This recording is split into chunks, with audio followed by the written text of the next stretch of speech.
Ya shalom saudara. Ya kita berjumpa kembali saudara ya. Oke saudara, saya ingin lanjutkan pembahasan kita dari Kejadian 1 ayat 28 saudara. Kali ini kita akan bahas yang bagian B. Minggu lalu kita sudah bahas yang bagian A saudara ya.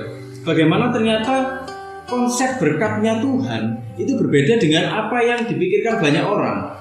Apa yang Tuhan pikirkan, tujuannya Tuhan memberkati itu berbeda dengan apa yang orang pikirkan. Ya,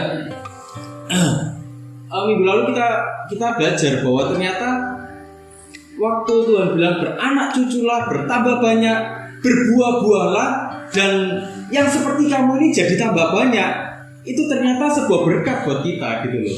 Ya, itu sebuah berkat buat kita. Kenapa? Karena dengan itu kita menyenangkan Tuhan. Karena dengan itu kita tuh menghayati bahwa kita tuh memang dirancang untuk menyenangkan Tuhan, gitu ya. Nah, hari ini kita akan bahas di bagian selanjutnya, saudara. Jadi, apa sih yang sebenarnya dimaksud Tuhan dengan memberkati? Apa sih berkat yang sesungguhnya, gitu ya? Kita akan sama-sama baca di Kejadian 1 ayat 28. Saudara, Kejadian 1 ayat 28 ini penuh penekanan ya, penuh penekanan. Nanti saya akan tunjukkan pada kita semuanya. Saya akan bacakan mulai pertama dulu aja. Kejadian 1 ayat 28. Allah memberkati mereka. Lalu Allah berfirman kepada mereka. Nah, ini penekanannya. Beranak cuculah dan bertambah banyak. Ini penekanan semua. Kemudian ditekan lagi. Penuhilah bumi dan taklukkanlah itu. Berkuasalah atas ikan-ikan di laut dan burung-burung di udara dan atas segala binatang yang merayap di bumi. Saudara, minggu lalu kita sudah bahas ya bagaimana ini Tuhan ini di akhir dari penciptaan. Tuhan itu kayak setelah menciptakan manusia ya. Jadi Tuhan itu kayak memberi restu, memberikan berkat. Kayak kalau kita pulang ibadah, pendeta bilang, mari kita angkat tangan kita saudara, mari kita menerima doa berkat, ya kan? Mari kita menerima berkat dari Tuhan. Nah, Tuhan melakukan yang seperti itu. Jadi waktu Tuhan mau melepas manusia supaya manusia ini melakukan tanggung jawabnya, Tuhan itu memberikan satu berkat, memberikan satu restu gitu ya. Ini loh, nah aku memberkati kamu. Memberkati yang bagaimana? Beranak cuculah, bertambah banyaklah, penuhilah bumi, ya kan? Taklukkanlah itu, berkuasalah gitu. Ya, ini berkatnya. Wih, berkatnya sangat ya ternyata ya. Nah, kita akan mereview sedikit ya. Memberkati yang dimaksud ini apa? Yang dimaksud sama Tuhan memberkati. Memberkati itu saya simpulkan gini, saudara. Memberkati itu artinya manusia itu dikuduskan dan benar-benar menjadi miliknya Tuhan. Artinya kalau kita diberkati sama Tuhan, sebenarnya kita ini lagi dikuduskan, kita ini lagi benar-benar dijadikan miliknya Tuhan. Gitu loh, itu berkat ya, dijadikan miliknya Tuhan, kemudian dibuat bermanfaat gitu loh. Jadi kalau kita diberkati sama Tuhan, kita ini lagi dikuduskan, dijadikan milik Tuhan, dijadikan miliknya yang bermanfaat dan menyukakan Tuhan ya. Kalau kita ada di dalam situ, kita akan mengalami yang namanya penyertaan Tuhan. Kita akan merasakan yang namanya penyertaan Tuhan. Itu yang bagaimana sih? Gitu. Banyak orang gak merasakan penyertaan Tuhan padahal Tuhan menyertai. Kenapa? Karena konsepnya mereka tentang berkat itu berbeda dengan apa yang Tuhan pikirkan, apa yang Tuhan rancang tentang berkat. Makanya banyak orang merasa gak diberkati, saudara. Gitu loh. Kenapa? Lawang Tuhan maunya gini, dia maunya begini. Gitu loh. Gak ketemu, gak match. Makanya selalu merasa hidupku gak diberkati Tuhan. Tuhan pilih kasih. Bukan pilih kasih, tapi hidupnya kita yang gak selaras sama Tuhan gitu loh. Gak sejalan dengan konsepnya Tuhan. Nah, kita belajar sama-sama bagaimana menyelaraskan hati kita, menyelaraskan hidup kita, supaya kita tahu benar-benar bahwa kita itu diberkati Tuhan. Nah, minggu lalu kita belajar bahwa kalau kita ini sampai berbuah-buah, menghasilkan jiwa-jiwa ya, dan banyak yang makin serupa dan segambar dengan Tuhan, itu sebenarnya satu berkat buat kita. Kenapa? Karena waktu kita berbuah, waktu kita menghasilkan buah, itu kita melihat penyertaan Tuhan. Waktu kita gini loh saudara, waktu kita melayani Tuhan itu bisa di mana aja, di rumah tangga, di pekerjaan, di pergaulan kita, dimanapun kita bisa melayani Tuhan, kita jadi berkat, dan disitulah kita akan menghasilkan jiwa-jiwa. Nah, waktu kita melayani Tuhan, waktu kita menghasilkan jiwa-jiwa seperti itu, kita akan melihat bagaimana Tuhan itu menyertai, bagaimana Tuhan itu tidak pernah membiarkan kita sendiri, bagaimana Tuhan itu selalu menjagai, bagaimana Tuhan itu menuntun satu persatu jalan kita sampai ke hal-hal yang paling detail. Gitu loh ya. Makanya kita sering kan dengar ada kesaksian, kok kita lagi berpikir kayak gini, kita lagi berpikir ini, ternyata belum apa-apa dijawab sama Tuhan. Kenapa? Karena selaras dengan apa yang Tuhan mau. Gitu loh. Karena selaras dengan apa yang Tuhan mau. Loh, dia tuh loh berdoa, kok langsung dijawab sama Tuhan. Kenapa? Karena doanya bukan untuk dirinya sendiri. Karena dia berdoa bukan lagi untuk memuaskan hawa nafsunya, tapi Tuhan, jadilah kehendak-Mu di bumi seperti di surga. Jadilah kehendak-Mu melalui hidupku Tuhan. Gitu loh. Jadi orang berdoa saudara, itu nggak perlu maksa-maksa Tuhan. Tuhan harus Tuhan, karena kalau nggak engkau dipermalukan. Enggak, Tuhan nggak benar dipermalukan. Gitu. Yang malu mungkin kita. Kenapa? Karena kadang sok-sokan. Ya kan? Tuhan nggak pernah dipermalukan. Tuhan selalu punya cara supaya kemuliaan jadi nyata. Ya. Nah, kita akan belajar sama-sama di sini. Dibilang penuhilah bumi. Penuhilah bumi ini gini saudara. Memenuhi ini gini. Jadi kayak ini tangan gini, ya. Tangan gini ini penuh semua. Gitu loh. Itu arti yang pertama. Ini penuh. Jadi kita kayak gini, tangannya kayak gini. Ini penuh, nggak ada sisanya sama sekali, nggak ada ruang kosong sama sekali. Penuhilah bumi kayak gini. Nah, arti yang lainnya, ini yang menarik. Arti yang lain dari penuhilah itu ternyata menguduskan, saudara. Loh, kok bisa? Penuhilah bumi. Dibilang menguduskan, kuduskanlah bumi itu. Deklarasikanlah itu sebagai sesuatu yang kudus. Deklarasikan, umumkan bahwa bumi itu sesuatu yang kudus. Jadi memenuhi bumi itu berarti mendeklarasikan, menyatakan bahwa bumi ini kudus. Artinya apa, saudara? Memisahkan, ya, memisahkan dari hal-hal yang najis. Khususnya segala sesuatu yang dapat mencemari hubungan pribadi kita dengan Tuhan. Gitu loh. Jadi waktu dibilang penuhilah bumi, artinya penuhilah bumi, kuduskan bumi itu. Dengan cara apa? Berbuatlah segala sesuatu yang sesuai dengan standarnya Tuhan. Berbuatlah segala sesuatu, tindakanmu itu sesuai dengan idealismenya Tuhan. Cita-citanya Tuhan tentang kamu, cita-citanya Tuhan tentang bumi itu apa? Bertindaklah seperti itu juga. Nah, untuk itulah kita harus mengenal Tuhan sungguh-sungguh. Pisahkan dirimu dari hal-hal yang najis. Pisahkan dirimu itu dari hal-hal yang kotor, yang gak berkenan kepada Tuhan. Lakukan semuanya itu. Jadi yang pertama, tempo hari ya, kita membuahkan jiwa-jiwa, ya, membuahkan jiwa-jiwa.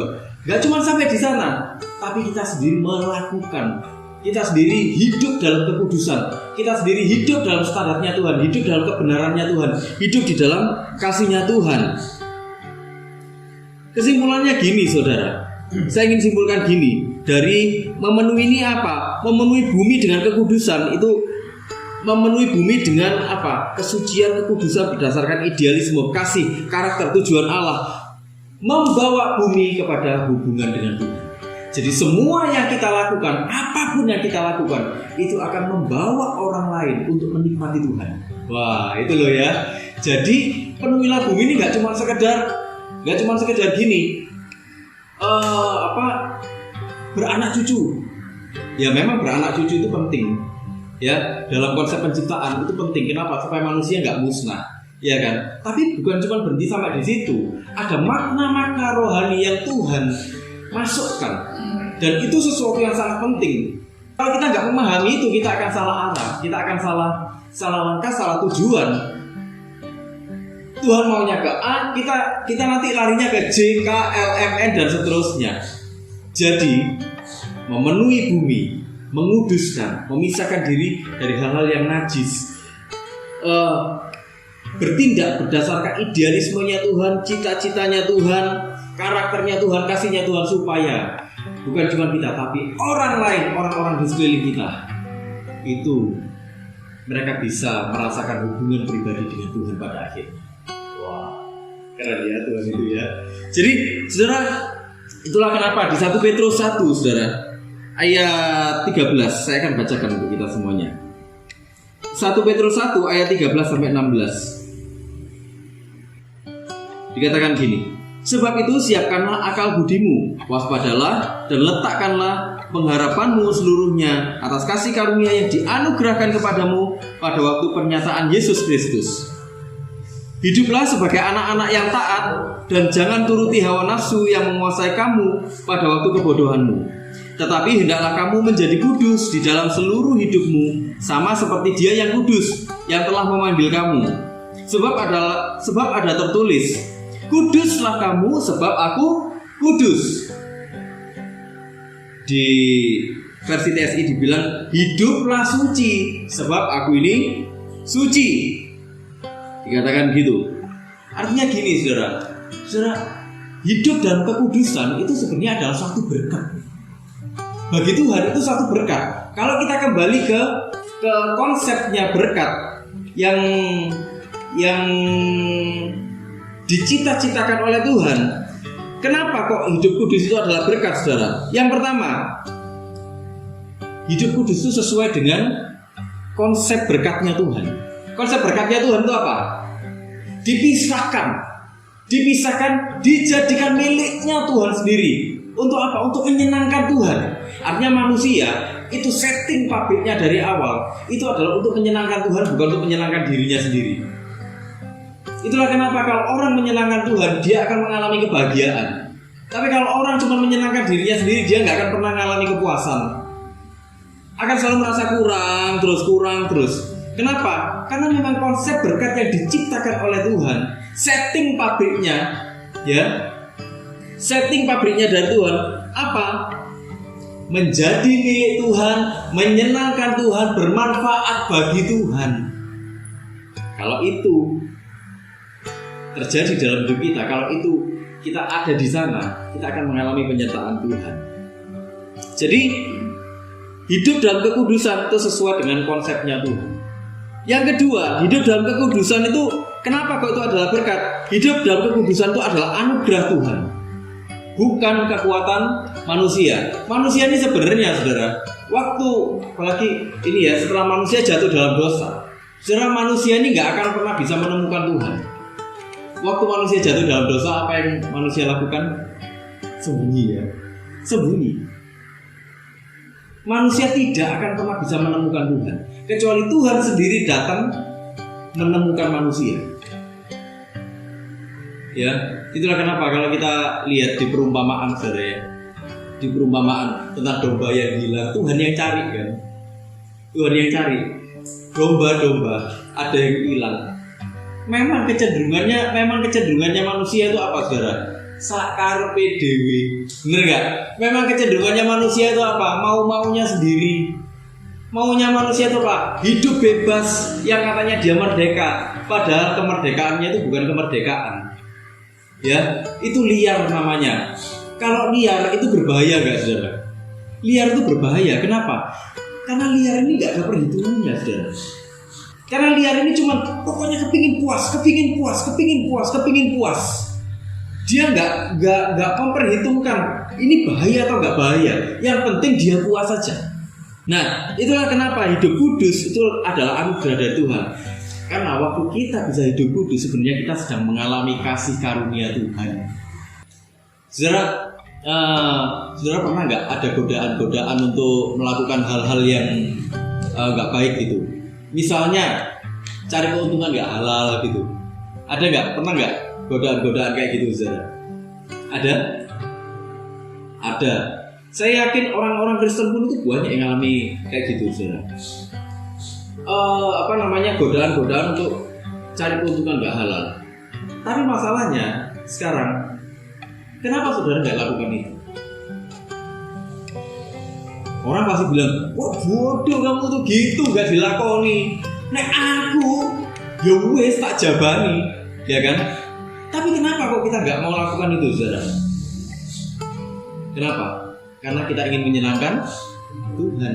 Karena kita tahu kalau itu kita lakukan itu mendukakan Tuhan.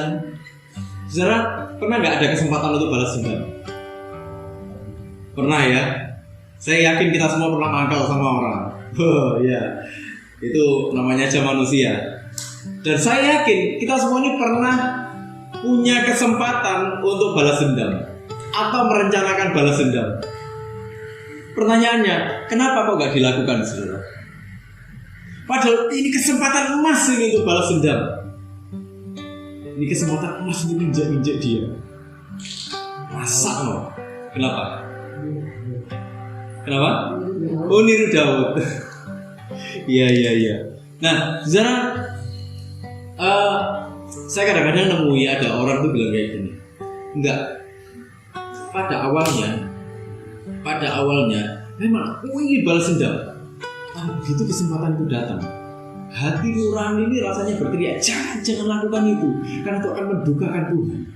Sekali kamu balas dendam, kau akan hidup dalam kejahatan lagi. Kau akan mengulang hal yang sama. Kau akan mengulangi hal-hal yang sama. Hatimu akan jadi jahat. Hatimu akan jadi makin pedih. Dia nggak melakukannya lagi. Kenapa? Karena dia tahu itu tidak menyenangkan hati Tuhan. Dia tahu konsepnya. Secara tidak langsung dia tahu konsepnya bahwa berkat dari Tuhan adalah waktu orang itu diambil sama Tuhan, disingkirkan gini, saudara, ya, gak disingkirkan gini, ini milikku ini milikku, menyenangkan aku, bermanfaat buat aku ini makanya tak jaga ini. Oh gitu loh, saudara, konsep berkatnya dari Tuhan itu keren kan? Itulah kenapa waktu kita bisa hidup dalam kekudusan, waktu kita bisa hidup suci, saudara. Hidup suci itu yang bagaimana? Yang sesuai dengan standar kebenaran firman Tuhan. Waktu kita bisa melakukannya, itu bukan kekuatan kita sendiri, tapi karya Roh Kudus di dalam kita. Ya, itulah kenapa kita nggak punya kesempatan untuk sombong, saudara. Ya, kita nggak punya kesempatan untuk sombong. Kenapa? Karena semua itu karyanya Tuhan kok. Kita datang sama Tuhan itu bukan usahanya kita sendiri kok. Saudara, kalau Roh Kudus nggak bekerja sama kita, mau nggak kita percaya sama Tuhan, saudara? Waktu kita ngadepi proses kehidupan susah nggak, saudara? Susah, bikin hati nangis, hati hancur, ya saudara ya. Tapi kenapa kau masih mau percaya sama Tuhan? Kenapa kau nggak murtad? Kenapa? Karena kita tahu, hati kita ini tahu ada karya Roh Kudus di dalam kita, menguatkan kita dalam setiap proses kehidupan. Kita tahu, ya Tuhan gak akan tinggal diam kok. Tuhan gak akan tinggal diam. Tuhan akan terus menyertai kita kok. Tuhan akan bersama-sama dengan kita kok. Aku gak sendirian. Itu yang menguatkan kita. Itu karyanya siapa? Karya Roh Kudus atau karyanya kita sendiri, saudara? Karya Roh Kudus. Nah itu anugerah, ya saudara ya. Yang ketiga apa? Hidup dalam kekudusan adalah berkat. Kenapa? Karena itu memenuhi tujuan Tuhan dalam penciptaan manusia. Tanpa kekudusan tidak mungkin seseorang bersekutu dengan Tuhan. Ya, tanpa kita hidup dalam kekudusan tidak mungkin kita bisa bersekutu dengan Tuhan. Manusia pada awal diciptakan, ya, manusia itu kudus atau enggak, saudara? Kudus. Kenapa? Karena Tuhan yang menciptakan adalah kudus. Itulah kenapa manusia diciptakan kudus. Manusia jadi tidak kudus waktu manusia jatuh dalam dosa, waktu manusia mengikuti keinginan dagingnya, saudara. Nah, waktu kita menerima kasih karunia Tuhan, waktu kita menerima karya salib Tuhan, ya, itu adalah anugerah. Kenapa? Karena kita kembali kepada tujuan Tuhan yang semula. Apa? Karena dengan itu kita bisa bersekutu lagi dengan Tuhan. Saudara, kita ini bersekutu dengan Tuhan itu gak aneh-aneh loh. Gak disuruh pakai baju tertentu, bener gak? Khususnya setelah perjanjian baru. Gak pakai acara macam-macam. Kalau kamu mau ketemu sama Tuhan, kamu harus selama ibadah kamu harus berdiri, angkat tangan terus-terusan kayak gini, baru bisa ketemu sama Tuhan. Ada? Tuhan ngajarin kayak gitu, saudara? Enggak kan? Tuhan bilang apa? Penyembah-penyembah yang benar akan menyembah di dalam roh dan kebenaran. Itu loh. bukan lagi tata cara, gitu loh saudara. Bukan lagi tata cara, tapi hatinya kita yang kembali kepada Tuhan. Jadi dengan kita hidup dalam kekudusan, kita ini memenuhi tujuannya Tuhan yang semula, apa? Persekutuan dengan Tuhan. Itu berkat saudara. Kenapa? Karena dengan itu kita kembali ke pelukannya Tuhan, dijadikan miliknya Tuhan, menyenangkan Tuhan lagi. Ya. Dan yang keempat, akan menjadi terang bagi dunia. Dengan kita hidup dalam kekudusan, kita akan menjadi terang bagi dunia. Dan itu satu berkat. Waktu kita menjadi terang bagi dunia, saudara, Tuhan gak akan biarkan kita, istilahnya kalau orang Surabaya itu bilang lembeyan. Enggak. Istilahnya orang Jawa itu bilang apa? Dicul betak. Enggak gitu, saudara. Waktu kita menjadi terang, waktu kita membawa nama Tuhan, waktu kita membawa misi Tuhan, Tuhan akan memperlengkapi selengkap-lengkapnya, saudara. Gitu. Dimanapun kita berada, di dalam keluarga, di dalam pergaulan, dimanapun kita berada, dalam pelayanan-pelayanan kita, bahkan di jalan itu loh, saudara. Ya, Tuhan akan memperlengkapi kita. Ya, Tuhan akan memperlengkapi kita supaya namanya dimuliakan. Itu. Jadi, saudara, konsepnya memenuhi bumi adalah bukan cuma supaya penuh gini, saudara, tapi hidup di dalam kekudusan. Ya, sampai semua orang juga akan mengalami persekutuan dengan Tuhan. Ya, itu ya. Itu berkat dari memenuhi bumi. Kemudian saya akan lanjut, saudara. Dan taklukkanlah itu, berkuasalah. Nah, taklukkan, menaklukkan ini kabas, bahasa Ibraninya, saudara. Jadi dia ini punya arti gini, membuat tunduk, tapi sebenarnya dia bukan mengeksploitasi, saudara. Bukan mengeksploitasi. Kalau kita kembali ke konteksnya, saudara, ya, membuat tunduk bumi, ya, itu gini, mengembalikan, saudara, menjadikan hal-hal yang seharusnya itu ada menjadi ada. Saudara, apa yang seharusnya ada, saudara? Waktu Tuhan menciptakan bumi dan segala isinya, apa yang seharusnya ada? Yang pertama, persekutuan dengan Tuhan. Yang kedua apa? Kebaikan. Begitu manusia jatuh dalam dosa, begitu dunia ini masuk dalam dosa, semuanya jadi rusak. Itulah kenapa terus kita harus mencangkul, ya kan? Itu Adam dibilang seumur hidup mencangkul, dia harus berjuang, mati-matian dia berjuang. Seumur hidup manusia itu harus berjuang, ya kan? Masih bayi sudah berjuang, nangis-nangis minta susu, ya kan? Sekolah dikit sudah berjuang, PR-nya banyak, ya kan? Terus apalagi nanti kuliah, berjuang lagi, apa, skripsi, nemui dosen nggak ketemu, ya kan? Bener nggak? Nanti habis kuliah ditanya kerja apa, kapan kawin, ya kan? Nanti sudah kerja ditanya jabatannya apa, gajinya berapa, ditanya lagi kapan kawin, sudah kawin ditanya kapan punya anak, ya kan? Stres, nggak punya anak, stres. Nanti sudah punya anak, ditanya lagi, masih ditanya lagi kapan nambah, ya kan? Perjuangannya nambah lagi, anak satu, sekolahnya sudah mahal, nambah anak dua lagi, melahirkan mahal, rawat mahal, segala sesuatu mahal, ya kan? Berjuang lagi, manusia itu seumur hidup berjuang. Sudah ya, saudara, habis berjuang ngurusi anak, nanti agak tua dikit apa? Asam urat, iya kan? Bener gak, saudara? Asam urat, darah tinggi, ya linu-linu, iya gak? Nanti kalau ketemu sama yang sebaya-sebaya, ngomong tentang obatnya apa? Bener gak, saudara? Dokter Ciamik di mana? Iya kan? Kayak gitu-gitu. Kok bisa sembuh kamu? Minum apa? Iya kan? Nah, terapinya di mana gitu loh. Selalu ya kayak gitu. Jadi manusia itu seumur hidup berjuang, saudara, sampai akhir hidupnya. Iya kan? Sampai akhir hidupnya manusia itu berjuang. Gitu loh.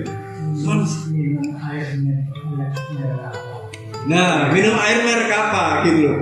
Oh, jangan minum yang ini, terlalu asam. Oh ya kan. Dulu masih muda nggak pernah peduli dengan kesehatan, apapun dimakan. Mulai 40 gitu ya, mulai 40-an kita mulai gini. Jok, kolesterol. Iya kan? Iya, dulu waktu masih muda kayak nggak bisa mati. Begitu mulai menginjak, begitu mulai menginjak paruh baya dan mulai sering main saudara, mulai kesadarannya muncul. Waduh, bisa mati kapan aja gitu loh. Iya kan? Itulah manusia, ya. Jadi secara manusia seumur hidup itu berjuang. Tapi apa yang seharusnya ada? Selain persekutuan dengan Tuhan, kebaikan yang seharusnya itu ada. Tuhan menciptakan manusia dalam frame, dalam kerangka persekutuan yang intim dengan Tuhan. Itulah kenapa manusia itu dikuduskan. Ya, manusia itu dijadikan miliknya Tuhan, menyenangkan Tuhan, bermanfaat bagi Tuhan. Ya, waktu manusia jatuh dalam dosa, rusak semuanya. Dikembalikan sama Tuhan. Jadi Tuhan tuh kepingin manusia itu kembali lagi sama Tuhan. Dan waktu manusia kembali sama Tuhan, ada kebaikan yang keluar dari manusia gitu loh. Ada kebaikan yang keluar dari hidupnya kita. Jadi hidupnya kita ini gak kayak gitu-gitu tok. Tapi hidupnya kita ini jadi berguna, jadi bermanfaat berapapun usianya kita. Mau muda, mau tua, mau paruh baya, semuanya hidup kita ini mengeluarkan kebaikan. Seperti apa yang Tuhan rancangkan gitu loh. Jadi taklukkanlah bumi. Itu artinya hasilkan sesuatu yang memang seharusnya ada, yang memang Tuhan rancang melalui hidupmu, itu akan keluar, itu akan dihasilkan. Gitu loh, saudara ya, itu berkatnya. Ya, kemudian berkuasalah ini radah. Radah ini artinya memiliki otoritas.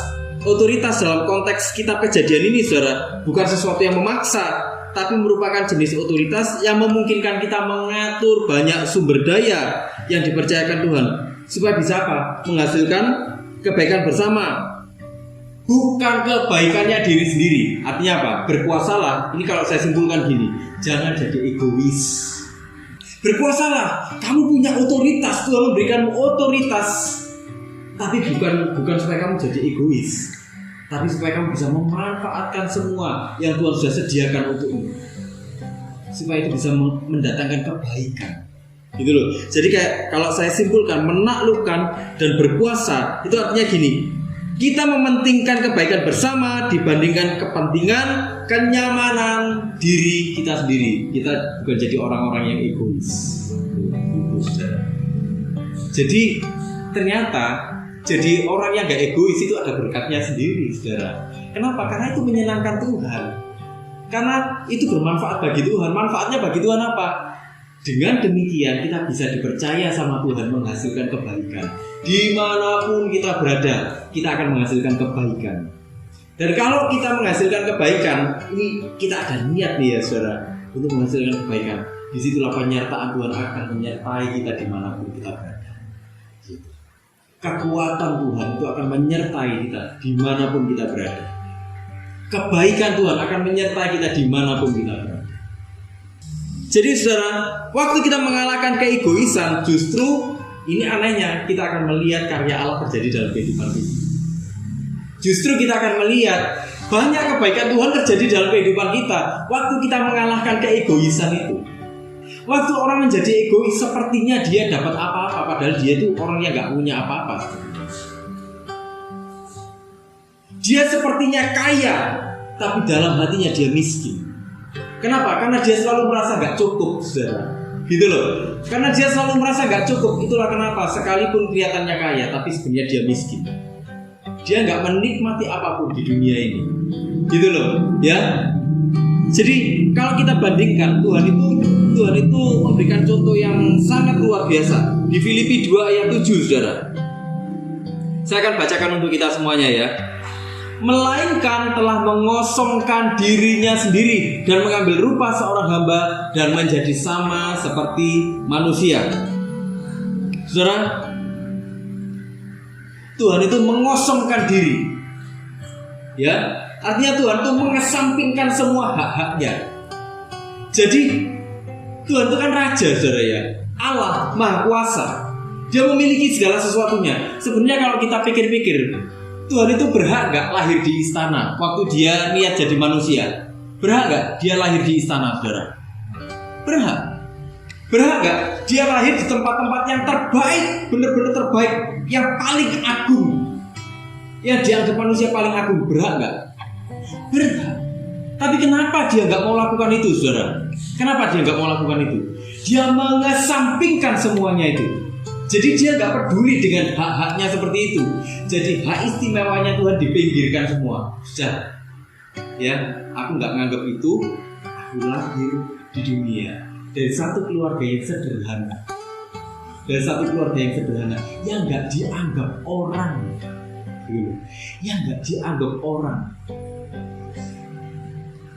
Keluarga yang biasa-biasa saja, Tuhan lahir di sana. Gitu loh, saudara. Ya, jadi Tuhan tuh memberikan kita satu contoh yang luar biasa. Bagaimana Dia Allah yang luar biasa itu datang ke dunia. Untuk apa? Untuk menghasilkan pengampunan bagi kita. Pengampunan apa? Pengampunan dosa. Supaya dengan demikian kita ini punya hubungan yang intim lagi dengan Tuhan. Tuhan setia dengan tujuannya. Itulah kenapa kita juga harus setia dengan tujuan Tuhan. Saudara, Tuhan itu gini loh, saudara. Tuhan itu ingin Dia menjadi dunia kita. Waktu Dia itu menjadi dunia kita tuh akan merasakan apa yang Tuhan rasakan. Kita tuh akan menginginkan apa yang Tuhan inginkan. Perasaannya Tuhan itu apa sih, saudara? Perasaannya Tuhan, detak jantungnya Tuhan itu apa sih? Tentang jiwa-jiwa, tentang anak-anaknya. Keinginannya Tuhan itu apa? Keinginannya Tuhan itu supaya banyak orang merasakan kasih-Nya, supaya orang kembali kepada hatinya. Itulah kenapa kalau kita melakukan semuanya itu akan ada penyertaan Tuhan di dalam kehidupan kita. Sekalipun kita berjuang, saudara, sekalipun kita berjuang, tapi akan tetap ada penyertaan Tuhan. Supaya apa? Supaya lewat hidup kita ada kebaikan terjadi. Supaya lewat hidup kita ada orang-orang yang dimenangkan. Supaya lewat hidup kita ada orang-orang yang kembali kepada keintiman dengan Tuhan. Itu ya, saudara ya. Jadi saudara menghasilkan jiwa yang serupa segambar dengan Tuhan, terus hidup di dalam kekudusan, terus kita tidak egois, menghasilkan kebaikan. Ternyata itu adalah satu berkat dari Tuhan. Kenapa orang nggak mau melakukan itu? Karena banyak orang yang salah konsepnya. Orang menganggap ini satu kewajiban. Padahal sebenarnya kalau kita kembali ke konsep penciptaan, justru ini adalah berkat dari Tuhan. Tanpa kita menyadari ini, saudara, hidup kita akan mencari-cari kesana kesini, dan kita nggak akan menemukan apa-apa. Tanpa kita menyadari ini, saudara, hidup kita akan hampa. Tanpa kita menyadari ini, kita akan merasa Tuhan jahat sama kita. Padahal Tuhan nggak pernah jahat. Kita aja yang nggak mau ngerti Tuhan. Ya, saudara ya. Ya, saudara, malam ini saya ingin dorong kita semuanya. Ayo kembali lagi ke konsepnya Tuhan, kembali lagi ke tujuannya Tuhan, cita-citanya Tuhan, berkatnya Tuhan, apa yang Tuhan inginkan. Ayo kita kembali lagi ke sana, dan kita akan tahu bahwa hidup kita ini sebenarnya diberkati, saudara. Apapun tantangan kita, apapun masalah kita, sebenarnya kita ini tetap diberkati. Gitu ya, saudara. Saudara, jangan tertipu dengan berkat versi dunia, karena berkat versi dunia itu sangat egois, dan semua keegoisan itu selalu menjebak orang. Ya, ketidakpuasan itu akan membuat orang terjebak dan pada akhirnya binasa. Seperti Adam dan Hawa yang dia tidak puas, ya, akhirnya pikirannya jadi liar, dan waktu pikirannya liar, dia membiarkan hidupnya, pikirannya, tindakannya dikuasai oleh iblis. Itulah awal dari kejatuhan. Saudara, kalaupun kita hari ini mungkin kita mengalami pergumulan, mungkin dalam keuangan, mungkin dalam hal sakit penyakit, mungkin dalam hal hubungan-hubungan, dalam hal kesehatan, tetap percayalah bahwa maksudnya Tuhan itu tetap ada di dalam kita. Dan kalau maksudnya Tuhan ada dalam kita, kenyataannya juga selalu ada dalam kita. Amin, saudara. Yuk sama-sama kita berdoa yuk. Dengan kasih sayang